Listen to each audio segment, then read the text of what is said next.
Hey Waffle Gang, I do hope you're well. My name is Mark and today we're checking out some more Reddit stories, and if you do love a Reddit story, why not consider hitting that like, subscribe, maybe that notification bell too, and let's crack on with today's first story.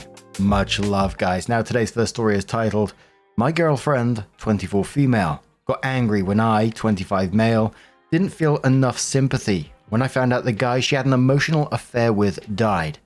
She called me heartless and still not talking with me as of now. Just to make it clear, we've been dating for over 5 years now, and things changed a lot since the affair. I'm not saying what she did was okay, but I have forgiven my girlfriend since. About only 4 months into our relationship, she was close to this guy from university. They had a thing once but stayed as friends.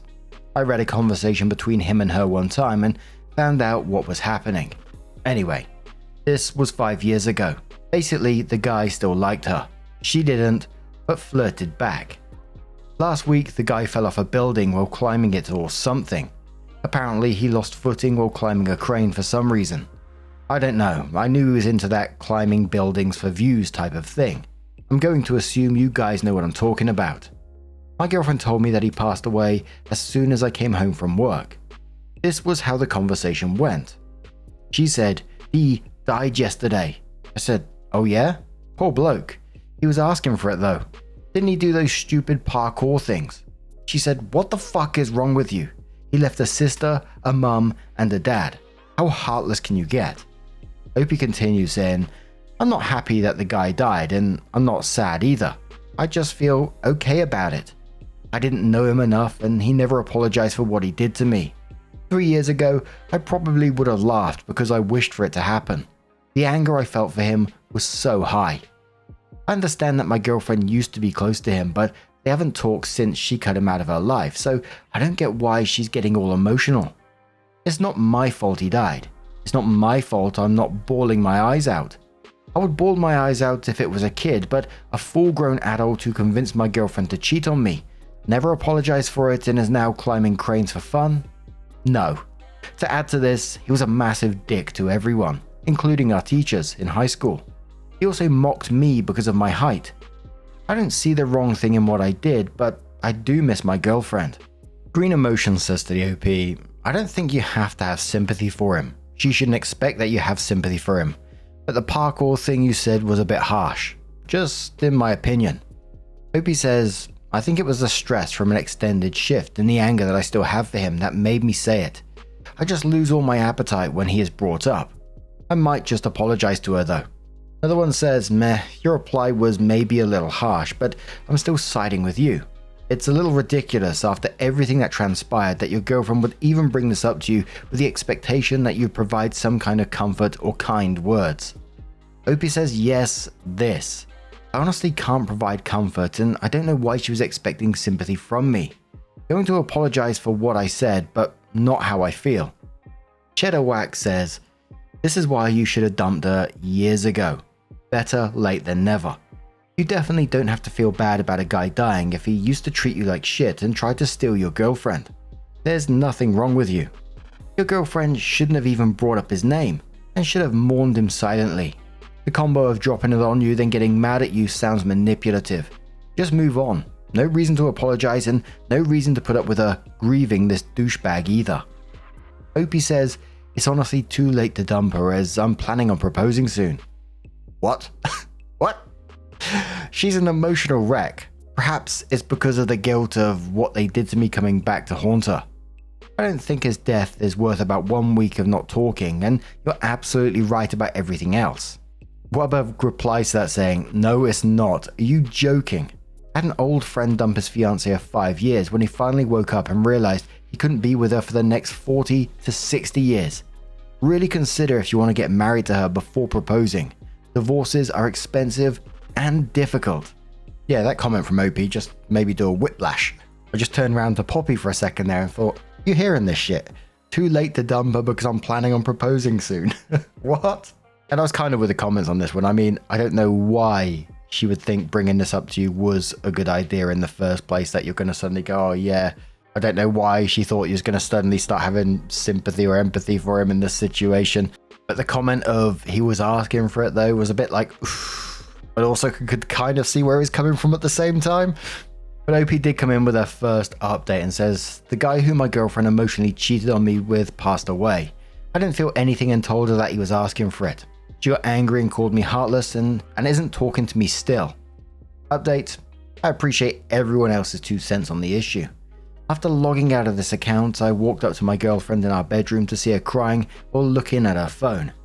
She found photos of them together while they were a thing. Just the typing this makes me sick to my stomach. The sight of her an emotional wreck just made me break down. I asked if we could talk tomorrow and all she said was a faint yes. Well, we had that talk, and she admitted to falling in love with him during the affair and not getting over him for about 7 to 8 months while we were together.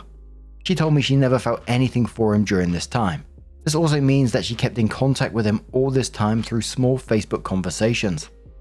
I'm going to give a few points to that Redditor who suggested that maybe she was in contact with him even before his death. I apologize for what I said, but I am terribly hurt. She lied to me all this time. I'm not proposing. She has broken my trust and still stayed loyal after all these years and after everything I have done for her. We have been through so many things. I was almost certain she was the one for me. She begged me to forgive her and stay, but I don't know anymore. She also told me that even if they kept contact, she's never felt anything for him again. She just said he was a great guy. I'm staying at a friend's tonight and will be moving out of our apartment soon. Took a day off at work and my life has gone to shit. I don't know where to begin. I don't even know if we're broken up or not. All I know is I'm questioning everything at the moment. I don't want to move. I don't want to eat. I just can't. I'm missing her so much and I'm tempted to come back home, but I'm also angry and I'm afraid that I'm going to end up hurting her as soon as I see her. She's been trying to reach me and asking when I'm coming home, as if I only left for work. Don't worry, friends, I will be okay. Just wish I broke up with her as soon as I found out about the affair so I wouldn't have gone through with this all over again. It all feels like a dream to me. I know my reaction to his death was harsh, but I do not deserve any of this. So, it was at some point later that OP came in with another update, and they gave a recap of the first 2 posts and then says, all I know is she chose to betray me, even when I made it clear I wanted him out of our lives. I'm now at a friend's house and she's been calling and messaging me, even having the audacity to call my parents and demanding them to tell me to call her back. The pain is too much right now. I haven't eaten since. I don't think I can. I don't want to do anything, including moving. I want to stay in bed and sleep in for the rest of my life. Everything reminds me of her. 5 years of my life wasted. All the money, the time, our apartment that I'm planning to give up to her because she doesn't have anyone else. I hate this. What did I ever do to deserve this? Update 1. Hello. I've read every single comment and I'd like to thank everyone for the kind words. These past few days have been really hard on me. I only had almost 3 hours of sleep last night and it's currently midnight right now. I'm not going to consider getting back with her. I'm trying to be okay. Then OP added one more which was titled The Final Update, and then says it's been weeks since the biggest shitstorm in my life happened. I've never been so wrecked, so emotionally drained and traumatized. My ex-girlfriend decided to move out of the apartment just over a week ago. We both signed an agreement that the apartment becomes mine. That was the last time I saw her. Nothing big happened except her friends talking me out of this breakup. Stupid idiots. She's still trying to come back to me, but I'm slowly starting to heal, accepting the fact that her chapter in my book is over. So her door to me is now locked. I'm currently seeing someone to help me get over her and I think it's working. I've tried a couple of things and even went skydiving. It felt good. The thought of her still hurts me deeply, but I'm certain it will go away. I'm hopeful at the moment. Maybe being alone isn't so bad after all. It made me reconnect with a lot of friends and family. Thank you everyone for the help and the advice. It might seem a little to a few people, but your understanding and words gave me comfort. I think it's like we see in a lot of stories where you break up with someone who you've been for a lengthy period of time. It takes a while to get out of that fog and start to see your future again. I think that's what's happening for OP in this. I know he was mentioning, it's 5 years of his life, but it's much better than wasting the rest of your life, right? But what do you guys make of this situation? Let us know your thoughts down in the comments below. Let's move on to another story. Now, our next story comes from Through the Asterix, who says, am I the arsehole for not giving my house to my sister-in-law? No. Throwaway for obvious reasons. This happened 2 nights ago, and I'm still feeling some type of way about it. Background, my 30 female husband, 32 male, has a younger sister.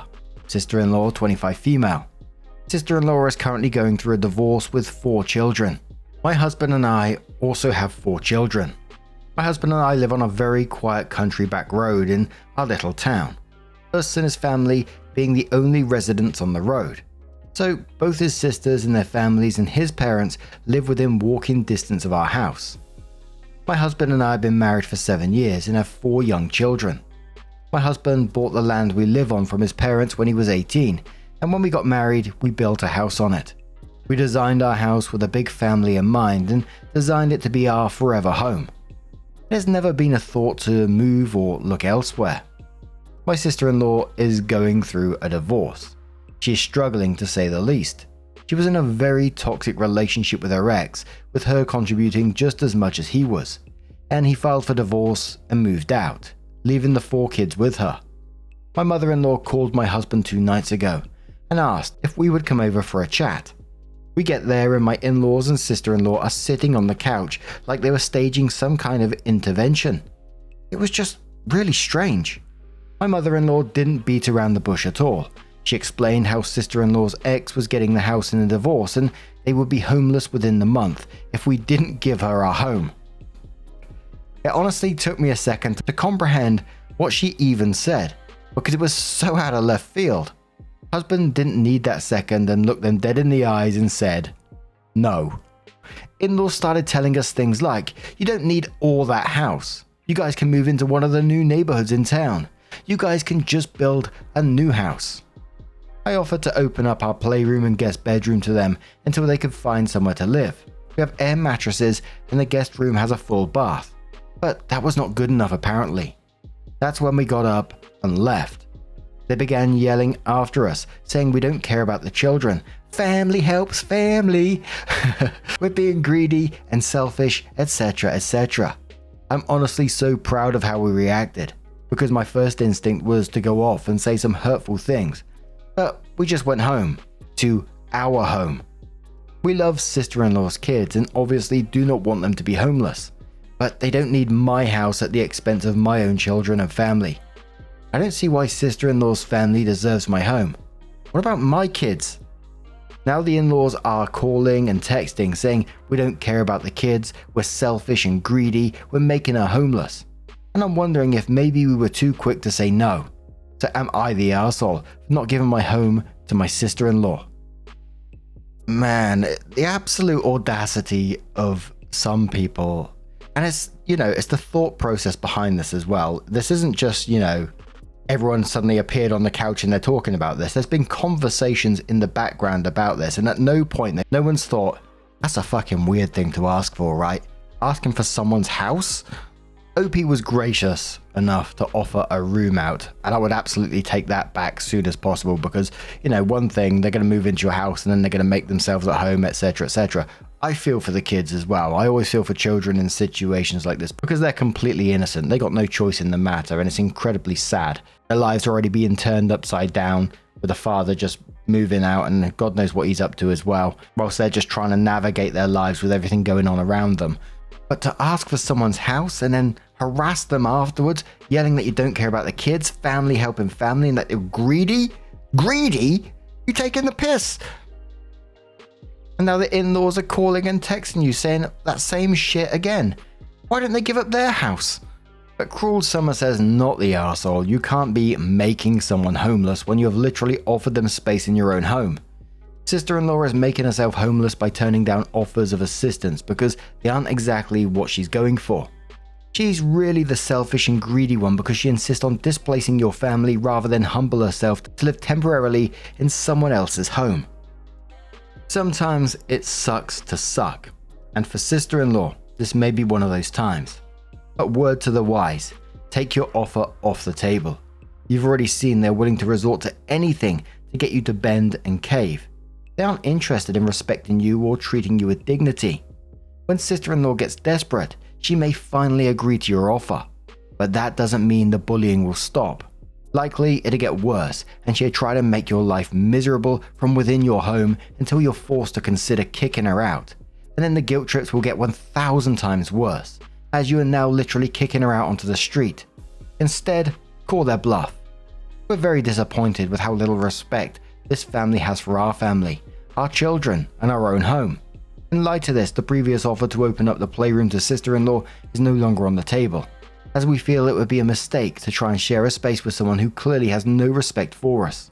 We rest easy in knowing that all the rest of you, who are clearly not as greedy or selfish as us, are likely waiting with open arms to accept sister-in-law and her kids into your homes, so she'll have somewhere to go without our offer. Opie says, my husband has already told sister-in-law that she isn't welcome anymore, but honestly, if it came down to it, I would take the kids in a heartbeat. They didn't ask for this, and they're struggling so much.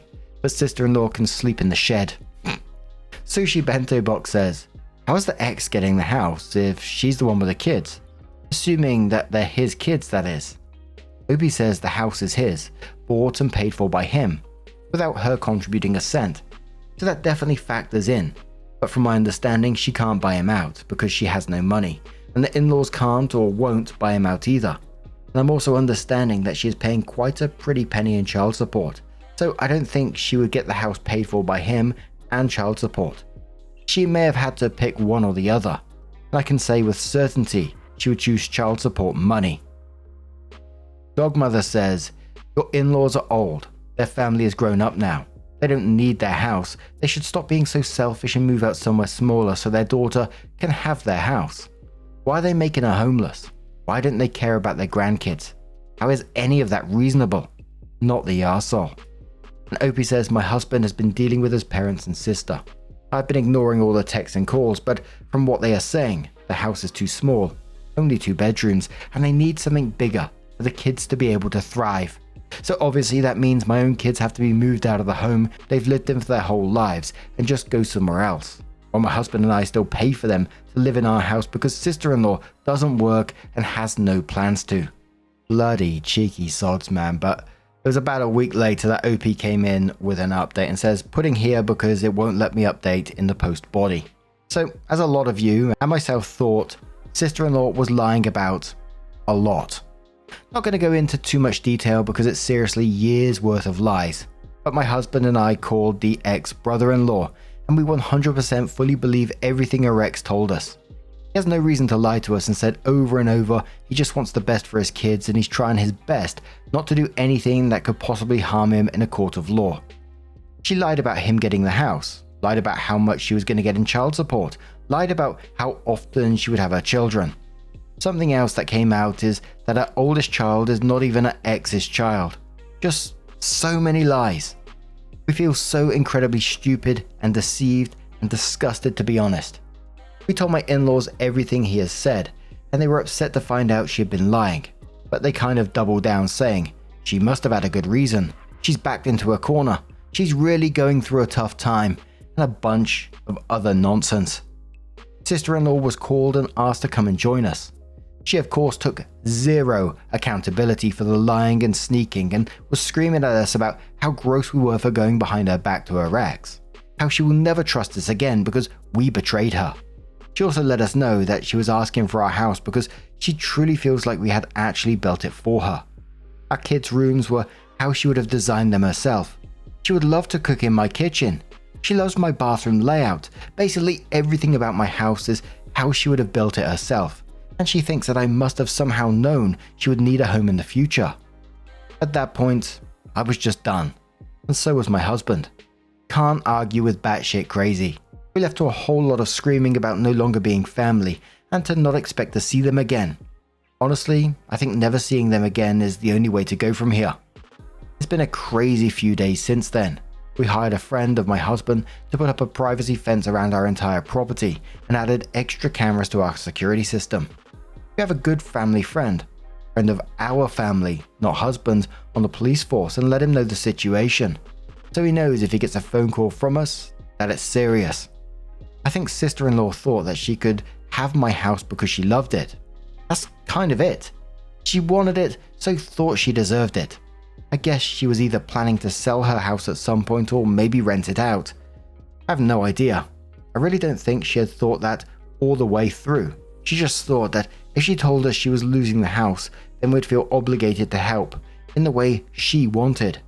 So I hope this clears up some questions. I know I feel at peace with the situation. My husband has been grieving a bit.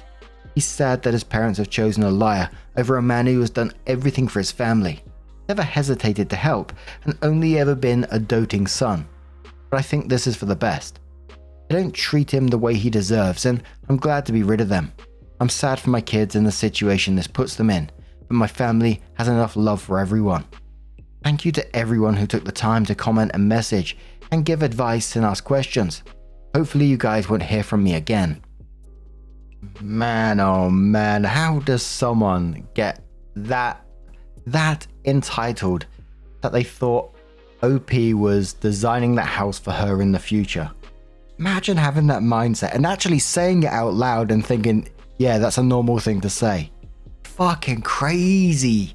But what do you guys make of this situation? Bloody hell, man. Let us know your thoughts down in the comments below. Just a huge thank you for being here today, getting involved in the stories, your love, your support, your time. It always means the absolute world to me. So thank you so much for being here. Absolutely amazing. And I'll see you in the next one. Take care and much love.